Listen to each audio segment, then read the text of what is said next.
Ертегі үш аю. Ертеде қалың тоғай ішіндегі үлкен бір үңгірде үш аю тұрыпты. Олар түнімен тоғайды аралап, күн ысыған кезде үңгірге кіріп жатады екен. Ең ірісі және мықтысы ақтөс аю болыпты. Қазандай тасты допша домалатып ойнайды екен. Күштілігіне мақтанып, кішкене аңдарға маза бермепті. Бір күні түлкі мен қасқырдың ұстап алып әлімжеттік көрсетіпті. Сонда қасындағы екі аю: "Қойсаңшы, әлсіздерге күш көрсеткенің жақсы әдет емес", дейді. Сонда ақтөс аю: "Олар мені сыйлап жүремін десе ғана босатамын", деп көкетіп қыса түседі.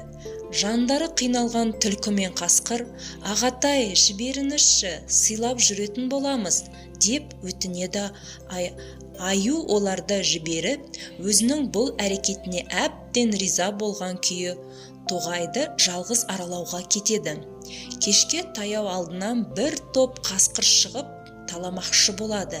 Зәресі ұшқан аю әрең қашып құтылады. Алдынан түлкі шығып, жағдай сұрап, жаны ашығандай болып, "Былай жүріңіз", деп жол көрсетеді. Оған сенген аю түлкінің соңынан ерем деп балшыққа күмп етіп құлап түседі.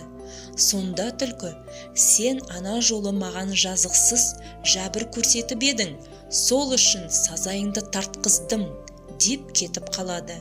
Өз ісіне ұялған ақтөс аю басын төмен салбыратып үңгірге келіп достарынан кешірім сұрайды. Сөйтіп ақтас аю күшті боламы, әлсіздіктерге әлімжеттік жасау дұрыс емес екенін түсінген екен.